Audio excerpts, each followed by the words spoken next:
One piece anime അറബാസ്റ്റ saga 12ാം ഭാഗത്തിലേക്ക് സ്വാഗതം.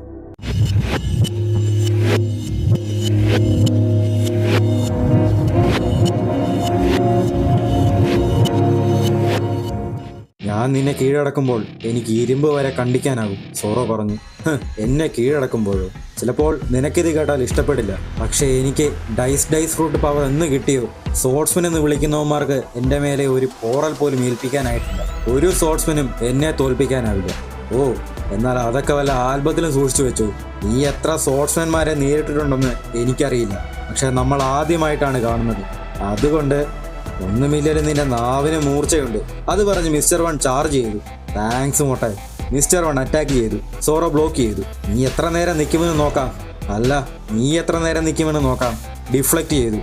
Mister one ഒന്നുകൂടി വിരലുകൾ ബ്ലേഡാക്കി ആക്രമിച്ചു. സോറോ വാള് കൊണ്ട് ബ്ലോക്ക് ചെയ്തു. മിസ്റ്റർ വൺ അടുത്ത കൈ കൊണ്ട് അറ്റാക്ക് ചെയ്തു. സോറോ അത് രണ്ടാമത്തെ വാള് കൊണ്ട് തടഞ്ഞു. എന്നാൽ മിസ്റ്റർ വൺ സോറോയെ പിറകിലേക്ക് തള്ളിക്കൊണ്ടുപോയി. എന്നിട്ട് ഉടനെ തന്നെ മിസ്റ്റർ വൺ കാല് ബ്ലേഡാക്കി കിക്ക് ചെയ്തു. സോറോ പിറകിലേക്ക് ചാടി ഒഴിഞ്ഞു മാറി. നേരെ നിൽക്കുന്നതിന് മുന്നേ തന്നെ മിസ്റ്റർ വൺ കൈ കൊണ്ട് ആക്രമിച്ചു. സോറോ പിന്നെയും ഒഴിഞ്ഞു മാറി. രണ്ടുപേരും പരസ്പരം ആക്രമിക്കാൻ തുടങ്ങി. സോറോ മിസ്റ്റർ വണ്ണിന്റെ ക്ലോ തടഞ്ഞ് അവന്റെ വയറ്റിൽ ചവിട്ടിയിട്ട് മുഖത്ത് വാള് കൊണ്ടടിച്ചു. മിസ്റ്റർ വൺ പിറകിലേക്ക് നിരങ്ങിപ്പോയി നിന്നു. ഉടനെ തന്നെ സോറോ തന്റെ സ്ട്രോങ്സ്റ്റ് അറ്റാക്കായ ഒനിഗിരി കൊണ്ട് ആക്രമിച്ചു. മിസ്റ്റർ വൺ പിറകിലേക്ക് മലർന്നു വീണു. അപ്പോൾ തന്നെ സോറോ ഉയർന്നു ചാടി മുകളിൽ നിന്നും ടൈഗർ ട്രാപ്പ് കൊണ്ട് വെട്ടി മിസ്റ്റർ വൺ നിലം പതിച്ചു. ഇത് രണ്ടും സോറോയുടെ ശക്തമായ ആക്രമണങ്ങളായിരുന്നു. അവൻ നിലത്ത് നിന്നിട്ട് മിസ്റ്റർ വൺ എണീറ്റ് വന്ന് തിരിഞ്ഞു നോക്കി. എന്നാൽ പൊടിപടലങ്ങൾക്കിടയിൽ നിന്നും അയാൾ പുറത്തു വന്നു. അയാളുടെ ദേഹത്ത് ഒരു പോറൽ പോലും ഇല്ലായിരുന്നു. ഞാൻ നിന്നോട് പറഞ്ഞതല്ലേ, നിനക്കൊരു ചെറിയ മുറിവ് പോലും പറ്റിയില്ലെന്ന് വിശ്വസിക്കാൻ ഇച്ചിരി പാടാണ്. ഇതാദ്യമായിട്ടാണ് എൻ്റെ അറ്റാക്ക് എല്ലാം പെർഫെക്റ്റ് ആണെന്ന് ഞാൻ കരുതിയിട്ടും എൻ്റെ എതിരാളി നേരെ നിവർന്നു നിൽക്കുന്നത്, സോറോ പറഞ്ഞു. തീർച്ചയായിട്ടും നമ്മൾ ഇതിനു മുന്നേ കണ്ടിട്ടില്ലല്ലോ എന്ന് മിസ്റ്റർ വൺ. ഉടനെ മിസ്റ്റർ വൺ സോറോയ്ക്ക് നേരെ ചാടി കുതിച്ചു വന്ന് ഇടത്തെ കാൽ കൊണ്ട് തൊഴിച്ചു. സോറോ അവോയ്ഡ് ചെയ്തു. മിസ്റ്റർ വൺ വലത്തെ കാൽ കൊണ്ട് ആക്രമിച്ചു. സോറോ ബ്ലോക്ക് ചെയ്തു.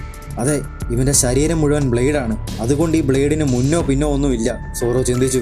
മിസ്റ്റർ വൺ കൈകുത്തി ബ്ലേഡ് പോലുള്ള കാൽ കൊണ്ട് കിക്ക് ചെയ്തു. സോറോ ചാടി ഒഴിഞ്ഞു മാറി. ഉടനെ തന്നെ അയാൾ കൈ കൊണ്ട് ആക്രമിച്ചു. ആ വലിയ അറ്റാക്ക് സോറോ 2 വാളും കൊണ്ടാണ് തടഞ്ഞത്. സോറോയുടെ പിറകിലെ ബിൽഡിംഗ് പല കഷ്ണങ്ങളായി മുറിഞ്ഞു. എന്നിട്ട് ഉടനെ അയാൾ സോറോയെ ആ തകർന്നു വീഴുന്ന ബിൽഡിങ്ങിലേക്ക് തള്ളിവിട്ടു. അവനതിൽ പെട്ടുപോയി. സോറോയുടെ മുകളിലേക്ക് ആ വലിയ കോൺക്രീറ്റ് കട്ടകൾ പതിച്ചു. ഞാൻ മറ്റാരേക്കാളും കഠിനമായി പരിശീലിച്ചു, സോറോ ചിന്തിച്ചു. അവൻ ആ തകർന്നു വീണ ബിൽഡിങ്ങിന്റെ അടിയിൽ ആയിപ്പോയി. മരണത്തിന്റെ വക്കിലെത്തിയ ധാരാളം നിമിഷങ്ങളുണ്ട്. എന്നാലും എന്താണ് എനിക്ക് കുറവ്? കുട്ടി സോറോ സെൻസയോട് ചോദിച്ചു. ഈ ലോകത്ത് എന്തും കട്ട് ചെയ്യാൻ പറ്റുന്ന, ഇരുമ്പ് വരെ കട്ട് ചെയ്യാൻ പറ്റുന്ന ആൾക്കാരുണ്ടോ? ആ, സത്യമാണ് സോറോ. നീ ഈ പേപ്പറിൽ ശ്രദ്ധിക്കൂ. അദ്ദേഹം ഒരു ചെറിയ കഷ്ണം പേപ്പർ മുകളിലേക്ക് എറിഞ്ഞിട്ട് അതിൽ വാള് കൊണ്ട് വെട്ടാൻ ശ്രമിച്ചു. എന്നാൽ അത് മുറിഞ്ഞില്ല. സെൻസേ, അത് മുറിഞ്ഞില്ല. സോറോ, ഒന്നും ഛേദിക്കാതിരിക്കാൻ കഴിവുള്ള സോർട്സ്മാൻമാരുണ്ട് ഈ ലോകത്ത്. പക്ഷെ അവർക്ക് എന്തും ഛേദിക്കാൻ കഴിയും, ഇരുമ്പ് വരെ. അതേ വാളുകൊണ്ട് തന്നെ. ശക്തരായ സോർട്സ്മാൻമാർക്ക് സംരക്ഷിക്കേണ്ടതെല്ലാം സംരക്ഷിക്കാനാകും, ഛേദിക്കേണ്ടതിനെ മാത്രം ഛേദിക്കാനും. തൊടുന്നത് എന്തിനേയും ഹരിക്കുന്ന വാൾപ്പയറ്റ് ഞാനത് യഥാർത്ഥ സോർട്സ്മാൻഷിപ്പായി സ്വീകരിക്കുന്നില്ല. നിനക്ക് മനസ്സിലായോ? അദ്ദേഹം ചോദിച്ചു. സെൻസേ, ഞാൻ എന്തും കട്ട് ചെയ്യുന്ന സോർട്സ്മാൻ ആകും എന്ന് സോറോ, നിനക്കൊന്നും മനസ്സിലായില്ല അല്ലേ? പെട്ടെന്ന് ബിൽഡിങ്ങിന്റെ തകർന്ന കഷ്ണങ്ങൾ ഉയരാൻ തുടങ്ങി. പെട്ടെന്ന് തന്നെ ഒന്ന് കട്ട് ചെയ്യാൻ നോക്ക്. നീ പ്രതിരോധിച്ചുകൊണ്ട് മാത്രം ഇരുന്നാൽ ഒന്നും നടക്കില്ല എന്ന് മിസ്റ്റർ വൺ പറഞ്ഞു. എന്നെ തരം താഴ്ത്തുന്നു. ഞാൻ ഇരുമ്പ് കണ്ടിക്കുന്നന്ന് നിനക്ക് കാണിച്ചു തരാം. സോറോ ആ വലിയ ബിൽഡിംഗ് തന്നെ ഉയർത്തി നിന്നു. കാരണം നീ എപ്പോൾ അത് കാണുന്നുവോ അപ്പോൾ നിന്റെ അന്ത്യമായിരിക്കും. ഓ, അങ്ങനെയാണോ? സോറോ ആ വലിയ കെട്ടിടം മിസ്റ്റർ വണ്ണിന് നേരെ എറിഞ്ഞു. ഞാനെല്ലാം കഷ്ണങ്ങളായി കണ്ടിച്ചു കളയും. ഒന്നും ഛേദിക്കാത്ത വാൾപ്പയറ്റല്ലേ? ഒന്നും ഛേദിക്കരുത്, പക്ഷെ ഇരുമ്പ് ഛേദിക്കണം. ഇതിന്റെ അർത്ഥം എന്താണെന്ന് എനിക്ക് മനസ്സിലാവുന്നതേ ഇല്ല. ഇതിലൊന്നും കാര്യമില്ല. അവസാനം സോർട്സ്മാൻ എത്ര ശക്തനാണെന്നത് മാത്രമാണ് കാര്യം. തന്റെ നേരെ എറിഞ്ഞ ആ വലിയ ബിൽഡിംഗ് മിസ്റ്റർ വൺ പല കഷ്ണങ്ങളായി കണ്ടിച്ചു കളഞ്ഞു. സോറോ ആക്രമിക്കാനായി കുതിച്ചു. സോറോ തന്റെ മുന്നിലുള്ള കോൺക്രീറ്റും തകർത്ത് മിസ്റ്റർ വണ്ണിന് നേരെ ചാടി വന്നു. ഇരുവരും ശക്തമായ ആക്രമണം അഴിച്ചുവിട്ടു. മിസ്റ്റർ വൺ ബ്ലോക്ക് ചെയ്തു. സോറോ അവനെ പിറകിലേക്ക് തള്ളി. മിസ്റ്റർ വൺ കിക്ക് ചെയ്തപ്പോൾ സോറോ കാലിൽ വെട്ടി. അതിനുശേഷം അയാളുടെ മുഖത്ത് വെട്ടി. മിസ്റ്റർ വൺ പിറകിലേക്ക് പറന്നുപോയി. എന്നാൽ കൈ കുത്തിക്കറങ്ങി നേരെ നിന്നു. ഞൊട്ടിയിടയിൽ സോറോ വാൾ അവന്റെ കഴുത്തിൽ വെച്ചിട്ട് സ്പെഷ്യൽ അറ്റാക്ക് കൊണ്ട് കട്ട് ചെയ്തു. മിസ്റ്റർ വൺ പറന്നു പൊങ്ങിയിട്ട് താഴെ വീണു. സോറോ മടുത്തിരുന്നു. അവൻ തിരിഞ്ഞു നോക്കി. എന്നാൽ മിസ്റ്റർ വണ്ണിന് ഒരു പരിക്ക് പോലും ഉണ്ടായിരുന്നില്ല. എനിക്കും അങ്ങനെ തന്നെയായിരുന്നു മിസ്റ്റർ വൺ. ഞാനൊരു കാര്യം പറയാം. എന്നെ നീ ഒരു സ്പോർട്സ്മാനായി കാണണ്ട. നിന്റെ ശരീരം ചിതറിച്ച് കളയാനുള്ള പലതരത്തിലുള്ള ആയുധങ്ങൾ എൻ്റെ ശരീരത്തിലുണ്ട്. മിസ്റ്റർ വണ്ണിന്റെ കൈകളിൽ മുഴുവൻ വട്ടത്തിലുള്ള ബ്ലേഡുകൾ പ്രത്യക്ഷപ്പെട്ടു. അവ വട്ടത്തിൽ കറങ്ങാൻ തുടങ്ങി. നീ സ്പോർട്സ്മാൻ അല്ലെങ്കിൽ വല്ല കാരക്കത്തിയുമാണോ? സോറോ ആക്രമിക്കാനെ കുതിച്ചു. ഞാനൊരു അസാസിനാണ്. സോറോ ആക്രമിച്ചു. മിസ്റ്റർ വൺ കൈകൊണ്ട് തടഞ്ഞു. അവന്റെ കൈയിലെ കറങ്ങുന്ന ബ്ലേഡിൽ വാൾ കൊണ്ട് സ്പാർക്ക് വരെ വന്നു. സ്പാർക്കോ? അത്ര സ്പീഡിലാണോ ഇത് കറങ്ങുന്നേ? വാൾ റിപ്പൽ ചെയ്യും. മിസ്റ്റർ വൺ സോറോയെ തട്ടി മാറ്റി. ഞാനൊരു അസാസിനാണ്. മിസ്റ്റർ വൺ സോറോയെ തന്റെ കൈ കൊണ്ട് ആക്രമിച്ചു. സോറോ തെറിച്ചുപോയി, പക്ഷേ വീഴാതെ നിന്നു. എന്നാലും മുറിവേറ്റിരുന്നു. ഉടനെ തന്നെ മിസ്റ്റർ വൺ സോറോയ്ക്ക് നേരെ കുതിച്ച് ചാടി വന്ന് സോറോയുടെ വയറ്റിൽ തന്നെ ഇടിച്ചു. സോറോയ്ക്ക് അത് ഏറ്റിരുന്നു. നിന്റെ അമിതമായ അഹങ്കാരം വിളിച്ചു വരുത്തുന്നത് എന്താണെന്നറിയാമോ? മാരണം. മിസ്റ്റർ വൺ തന്റെ വിരലുകളിൽ ബ്ലേഡ് ഉണ്ടാക്കി സോറോയെ കട്ട് ചെയ്തു. സോറോ പറന്നുപോയി ഒരു തൂണിലിടിച്ച് വീണു. വാളുകൾ തെറിച്ചുപോയി. സോറോയ്ക്ക് അത് കാര്യമായി തന്നെ ഏറ്റിരുന്നു. അവന് അനക്കമില്ല. മിസ്റ്റർ വൺ അവനെ പയ്യെ സമീപിച്ചു. സോറോ അവശനാണ്. നിനക്കിപ്പോഴും ശ്വാസമുണ്ടോ? രക്തം വാർന്നൊലിക്കുന്ന ശരീരവുമായി സോറോ എഴുന്നേറ്റ് നിൽക്കാൻ ശ്രമിച്ചു. ഞാൻ അവനെ എൻ്റെ പുറം കാണിക്കില്ല. സോറോ നേരെ ഇരിക്കാൻ നന്നേ കഷ്ടപ്പെട്ടു. നീ വെറും കൈ കൊണ്ടാണോ എന്നെ നേരിടാൻ പോകുന്നത്? സോറോ നേരെ ഇരുന്നു. അവനൊട്ടും വയ്യായിരുന്നു. നീ ഒരു സ്പോർട്സ്മാൻ പോലുമല്ല. ഞാനത് പറഞ്ഞാലും നിനക്ക് മനസ്സിലാവില്ല. എനിക്കത് കേൾക്കുകയും വേണ്ട. ഉടനെ മിസ്റ്റർ വൺ സോറോയെ വെട്ടി. പിറകിലെ തൂണുകൾ കഷ്ണങ്ങളായി മുറിഞ്ഞു. രക്തം തെറിച്ചു. സോറോ വീണു. തിരികെ നടന്നു പോകുമ്പോൾ മിസ്റ്റർ വൺ പറഞ്ഞു, സമാധാനത്തോടെ ചത്തു. പാലം തകർന്ന് വീഴാൻ തുടങ്ങി. ഇന്നീ കല്ലൊക്കെ എനിക്ക് ദുശകനമാണല്ലോ എന്ന് മിസ്റ്റർ വൺ. ആ പാലം മുഴുവൻ തകർന്ന് സോറോയുടെ ദേഹത്ത് വീണു. മിസ്റ്റർ വൺ നടന്നകന്നു. അവന് അനക്കമൊന്നുമില്ല. അവരെല്ലാം ഓക്കെയാണോ? ഒരു ശബ്ദം കേട്ട് മിസ്റ്റർ വൺ നിന്നു. അയാൾ തിരിഞ്ഞു നോക്കി. രക്തത്തിൽ കുളിച്ച സോറോ നിൽക്കുന്നതാണ് അവൻ കണ്ടത്. അയാൾക്ക് വിശ്വസിക്കാനായില്ല. ഇവനെന്താ നിൽക്കുന്നത്? എത്ര തവണ ഞാൻ വെട്ടിയിട്ടും ദേഹത്ത് വീണ കല്ലിൽ നിന്നും അവൻ ഒഴിഞ്ഞു മാറിയോ? ആ കല്ലിൽ നിന്നും ഞാൻ ഒഴിഞ്ഞു മാറിയോ? ഇല്ല. എനിക്കറിയാമായിരുന്നു ഒരു കല്ലും വീഴാത്ത സ്ഥലം. എൻ്റെ വാൾ ഒരെണ്ണം ആ കല്ലിൻ്റെ അടിയിലുണ്ട്. എനിക്കതറിയാം. ഇവനെന്താ ചെയ്യുന്നത്? മിസ്റ്റർ വൺ അത്ഭുതപ്പെട്ടു. സോറോ ആ കല്ല് മാറ്റിയിട്ട് തൻ്റെ വാൾ എടുത്തു. ഈ ഫീലിംഗ് എനിക്കിതിനു മുന്നേ ഉണ്ടായിട്ടുണ്ട്. എൻ്റെ ചുറ്റും എല്ലാം നിശബ്ദമാണ്. എനിക്കെൻ്റെ ഹൃദയമിടിപ്പ് വ്യക്തമായി കേൾക്കാം. ശരിക്കും ഇതാണ് മരണത്തോടടുക്കുമ്പോൾ തോന്നുന്നത്. ആ കല്ലുകൾക്ക് ജീവനുള്ളതുപോലെ ഒരു സൂചന എനിക്ക് തോന്നി. സൂചനയല്ല, അതിലും വ്യക്തമാണ്. താളം, കല്ലിൻ്റെ താളം. മരത്തിനും അതിൻ്റേതായ താളമുണ്ട്. ഈ മണ്ണിനുമുണ്ട്. ഇനി ഇതാണോ ഒന്നിനെയും ഛേദിക്കരുതെന്ന് പറഞ്ഞത്? താളമറിയുന്നതാണോ? അതാണ് ഇരുമ്പ് വരെ മുറിക്കാനുള്ള കഴിവ്. എടാ, നീ എന്താ ചെയ്തത്? ആ അറ്റാക്ക് കൊണ്ടിട്ട് ഇത്ര രക്തത്തിൽ കുളിച്ച് നീ ഇപ്പോഴും എങ്ങനെയാ ജീവനോടെ നിൽക്കുന്നത്? എനിക്ക് ഇരുമ്പിന്റെ താളം കേൾക്കാൻ പറ്റുന്നുണ്ട്. എൻ്റെ ഇച്ഛ ഈ വാളിലേക്ക് ഒഴുകുന്നു.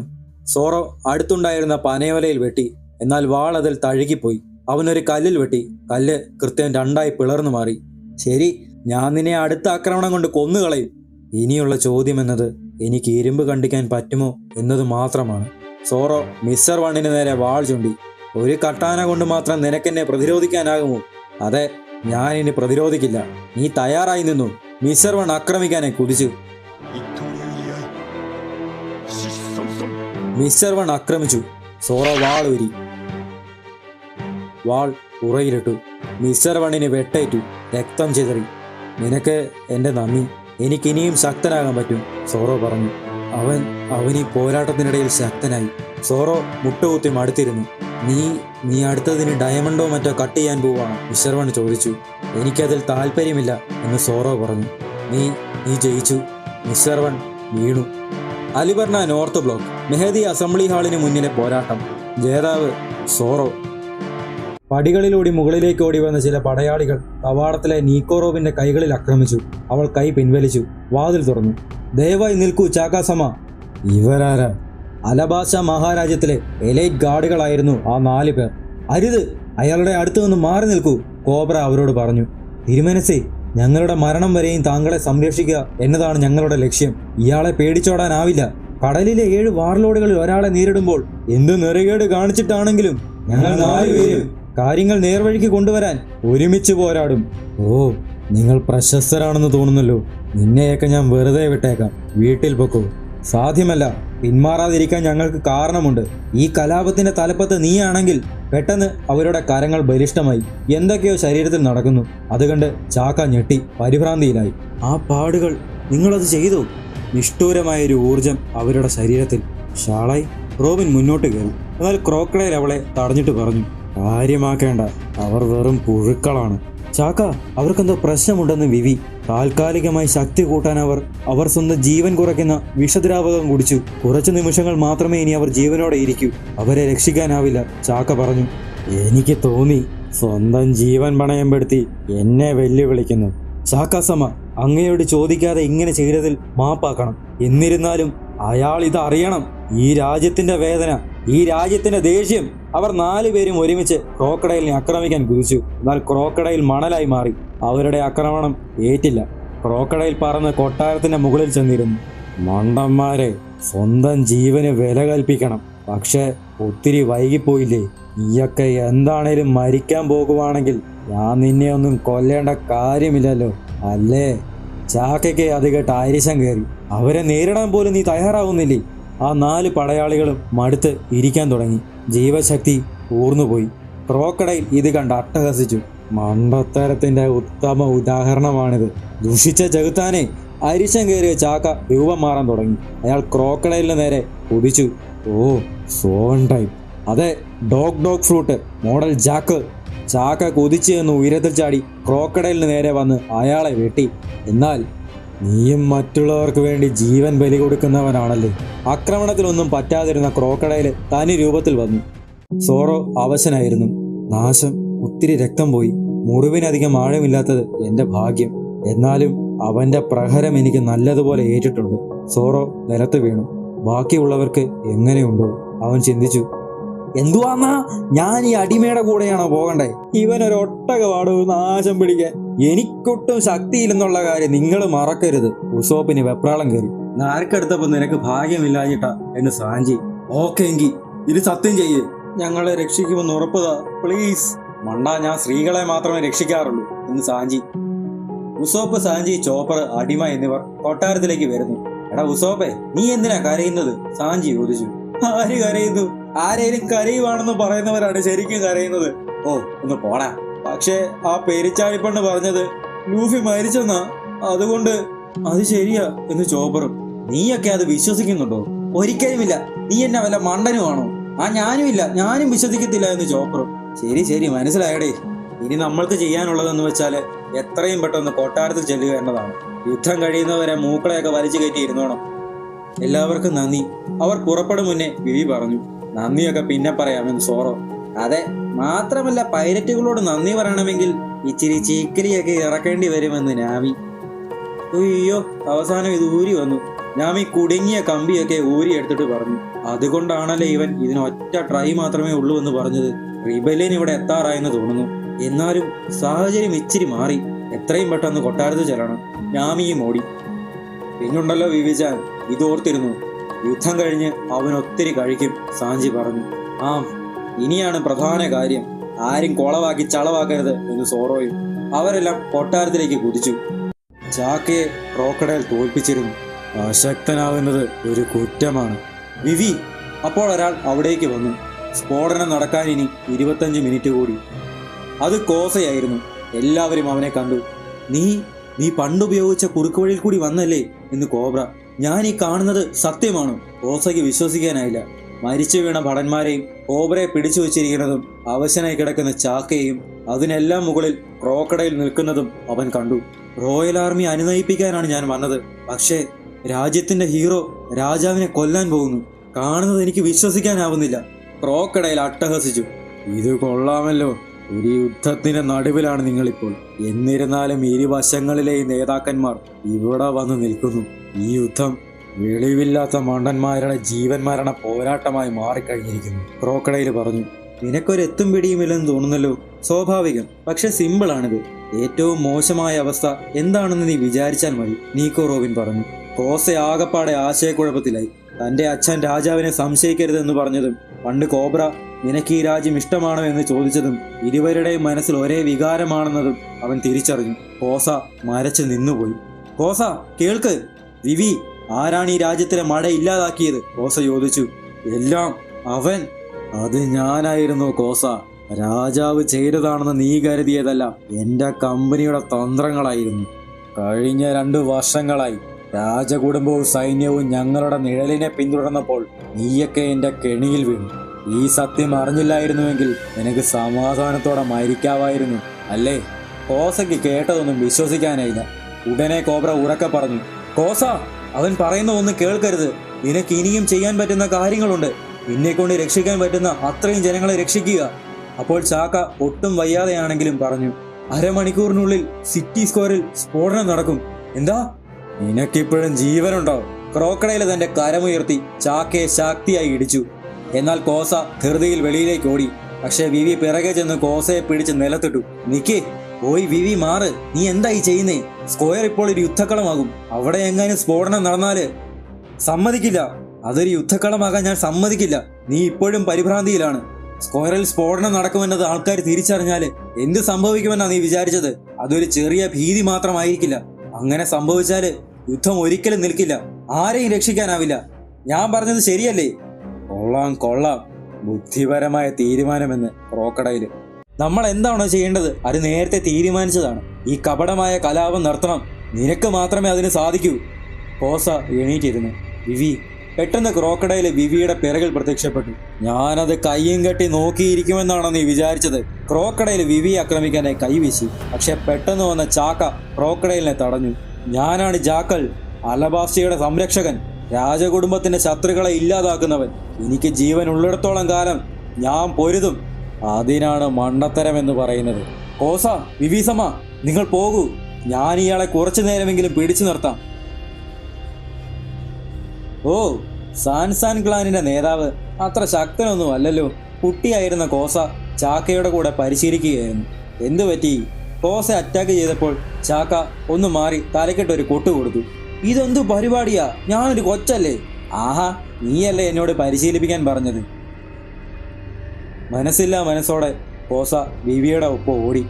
തകർന്ന് നാശമായ അലിബർണ പട്ടണം. ശവശരീരങ്ങൾ ചിതറിക്കിടക്കുന്നു. മരണത്തിന്റെ ഗന്ധം. ഹലോ, സെൻട്രൽ പ്ലാസയിലൂടെ റിബൽ ആർമി വന്നുകൊണ്ടിരിക്കുകയാണ്. അവർ പാലസിലേക്കാണ് വരുന്നത്, ഒരു ഭടൻ വിളിച്ചു പറഞ്ഞു. വിവി ഉറക്കെ പറഞ്ഞു, ശുഭ്രപതാക ഉയർത്തി കീഴടങ്ങൂ. റോയൽ ആർമി ഇപ്പോൾ തന്നെ കീഴടങ്ങൂ. എല്ലാവരോടുമായിട്ട് അവൾ പറഞ്ഞു. വിവീസമ, എന്താണ് ഈ പറയുന്നത്? കീഴടങ്ങാനോ? അങ്ങനെ ചെയ്താൽ ഈ രാജ്യത്തിന് എന്ത് സംഭവിക്കും? സൈനികർക്കൊന്നും മനസ്സിലായില്ല. അപ്പോൾ ഒരു രൂപം കൊട്ടാരവാതിൽ തുറന്ന് പുറത്തേക്ക് വന്നു.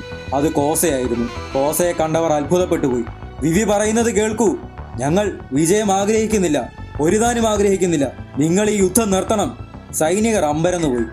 ഞാൻ റിബൽ ആർമി അറിയിച്ചു കൊള്ളാം, ഇതൊരു അർത്ഥശൂന്യമായ യുദ്ധമാണെന്നും പൊരുതാൻ ഇനിയൊരു കാരണമില്ലെന്നും.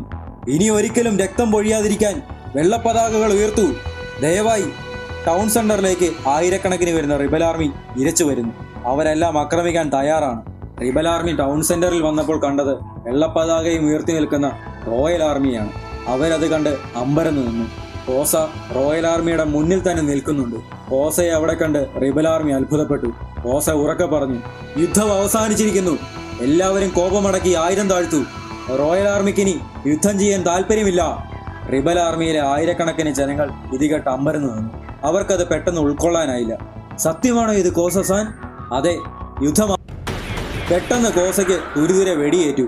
അത് ബറോക്ക് വക്സിന്റെ ചെയ്തിയായിരുന്നു.